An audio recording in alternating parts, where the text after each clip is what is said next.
So let's set the ball rolling. So, Bishop, we want to know you. In fact, we have millions of people watching us who want to know you. Can you tell us about the genesis of yourself?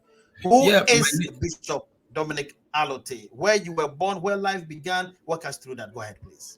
well, Bishop Alote is a servant of God. My father is a Ghana. My mother is from New Drabin, Kufreidua. And 1960, born June 6, and came to live in Accra. Went through a lot of difficult times in Accra. Basically, I went to Aquinas, and I've shared my story over and over.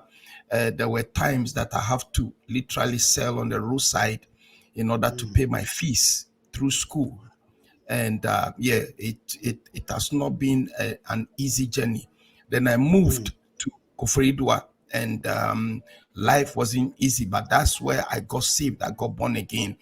Last 2 years, I took some friends of mine from here, Bishop Jerry Grillo and a few people, and then we went to Ghana, and then I took them to Kofreidua, where I was raised, and they saw where I came from and the conditions that I was in, that I came out of, and they broke down and they wept like babies.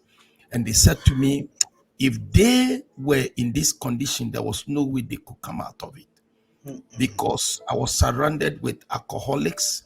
I was surrounded with bad, wicked people. And yet the hand of God was upon me and over me, kept me alive, and lifted me. The people that I grew up with, every time you ask, where is this one? He's dead. Where is that one? He's dead. Where is that one? He got mad. He became crazy. But me, the hand of God kept me alive. You know, in Jeremiah chapter 1, verse 5, God said, before you were in your mother's womb, I knew you, and I already ordained you as a prophet. So even before you got born again, God knows you.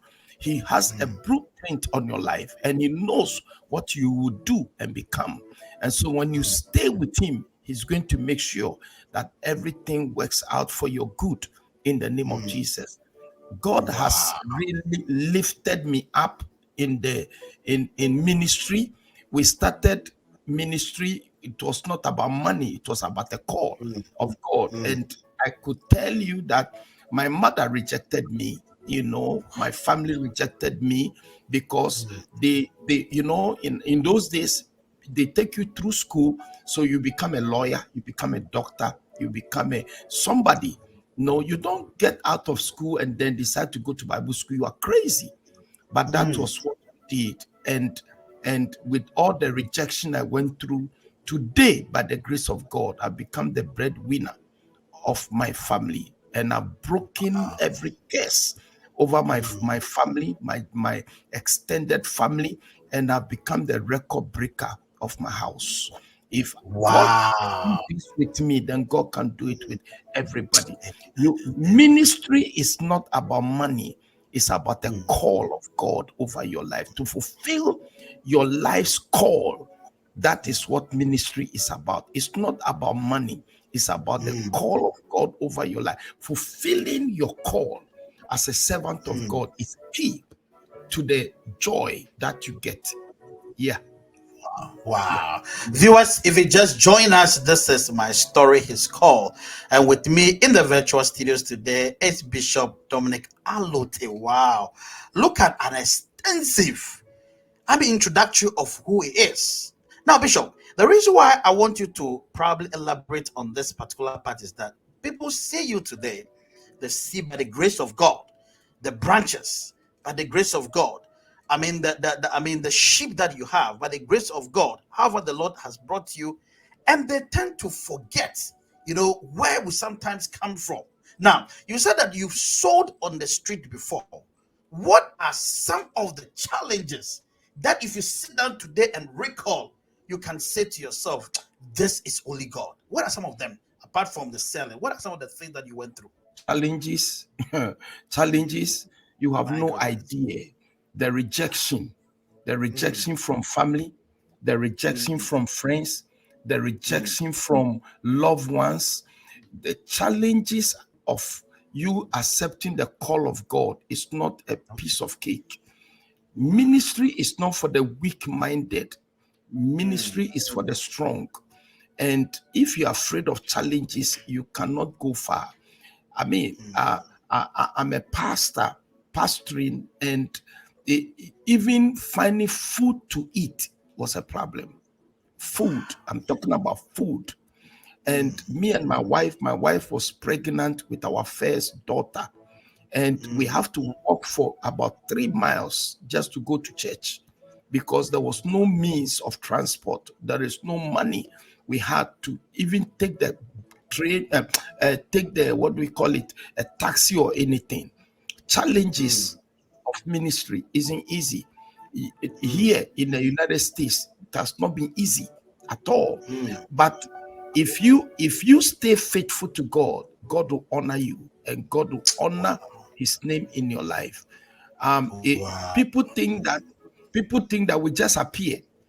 That's what a lot of people think. They see you, they see the fluence of ministry, they see the grace, they see the car you have, the cars you have, the house, the exhortation, and the celebration. They think you just appeared. No, we have been at the backside of the desert. Everybody must go through the wilderness to be trained. You That's don't right. want to suffer, but you want the glory. It doesn't work. You got to go Wow. through the rigors of discipleship in the wilderness. Moses was there, Jesus was there, John the Baptist was there, Elisha was there, Elijah was there, Hosea was there. You have to go through the wilderness training to be trained so that all the filth inside you can come out before God can use you. Wow, wow, oh, wow. You need to be trained. Well, viewers, if you just join us, this is Mrs. Alote. As you can see, I think she's Naomi, if I'm right. Yes, That is Naomi, yes. that's right. That is Beloved the Naomi, first yes, lady. yes, yes, yes. Mommy, wherever you are, I want to say thank you and thank you again. The reason why I project the spouses of our guests is that it's not easy. And I always quote this and I'll say it again. Who watches over the watchman? When a church member has problem, who do you run to? Your pastor. But when the pastor has issues, who does he or she run to? Is going to be I the am spouse, telling you. in terms of difficulties. That is why we celebrate the spouses. Mommy, First Lady Naomi, wherever you are, I want to say thank you and thank you for supporting Daddy and standing behind him in all these